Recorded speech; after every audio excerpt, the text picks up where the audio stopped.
guys, welcome back to Smugglers Cove. My name is Bench and we're working in the slums area. In the last episode we were working on this, our firing range, and we were just trying to get the logic sorted. Well, we've got all the logic sorted and there is quite a bit of it. There's pipes going everywhere, but it is all important and it does let us do some really cool stuff. So let's fire it up and show what we can do. Over here we flick these two on and we should see these lights all lighting up. If we ain't getting them lighted up properly, we got to turn it off and flick again, and we should see, there we go, all four going. And that's good, that's important, because that means that we're getting a randomizer basically built in. And what that means is that when you step on our area trigger, which is above these two lights here, it'll all shut down the lights, ready, and activate everything. So you'll be here, you'll be wait there, and it's got a 2-second delay in there, and then it will then, using our random lights, which you can see are flicking through here, it will pick a random sequence. We've got 4 random sequences that it can pick, and it has 4 light sequences in each of those, so for a total of 16 random light combinations that then flick across. Once we've finished one of these sequences, it'll switch that off and let another one get chosen.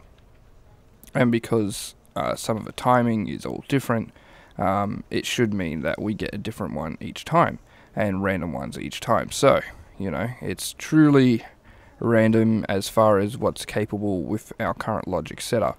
So there's the area trigger. We're going to hit the button ourselves and you'll see all the lights go off, and then giving it a moment, you'll see, there we go, there's the lights. They flick along in a sequence, bam bam bam, and so you got to take the time, try and shoot the sequence that they're going.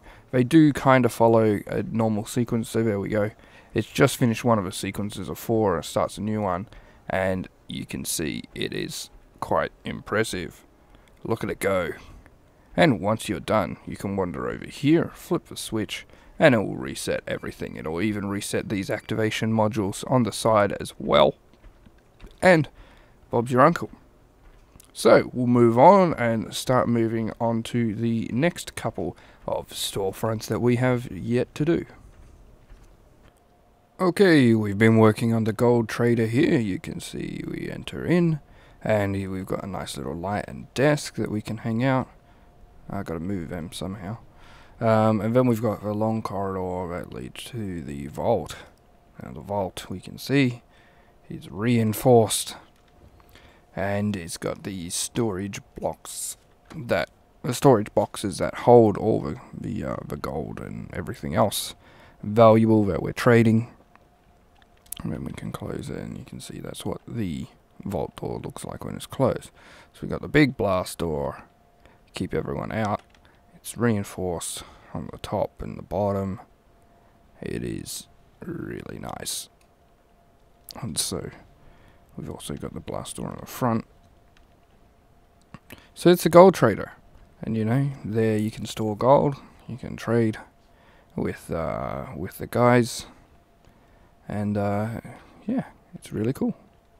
Let's go on to the next one over here, which I'm not too sure what I'll build it into, but we'll find out once it's built, I guess. Okay, so we've done a couple of little tweaks. We've, in the gold exchange, we've added this ginormous other outer door thing, which looks mad, that we can open, and we get back to our other vault, and then the inner vault, there we go, which is pretty cool. But that's nice and mega with a big huge winding little handle. And in here we have a nice sort of, I imagine this being you looking for bounties, looking for missions off people, and they can hang out here and then fight between each other for your attention. But you know, it's a different color scheme. This could also be like smaller vendors as well. It just matters what ends up being added into the game. But finally, we've finished all 4 stalls. So we've got the missions and questing and bounties and all that in that one. We've got the gold exchange We've got the firing range, and we've also got the item trader pawn shop sort of dealiosa, which is pretty cool. And you can see they've all got those, well, that wasn't English. You can see that they've all got their own style, but there's also similarities between all of them, which is great. So there's some great stalls that we've got now in there. You can see where they're located. But you know, that's just a very small part of the overall Smugglers Cove station. I mean, you look, they're not that big, but in all of it, that is the section there in relation to the little town centre that we have for the slums level of the Smugglers Cove station. But also you got to consider that that is part of the outer, rather larger area that takes up, or makes up, our slums area here in Smugglers Cove. And then you've got the even wider, like the rest of the station, which is ridiculous. So you can see we've got an awful lot around. Takes forever to load, but it is awesome where it's getting to. Anyway, that's all for this episode. Tune in next time as we continue adding on to more and more of the Smugglers Cove station. It's going to be great. It's one of our favourite series here on Bench Minecraft.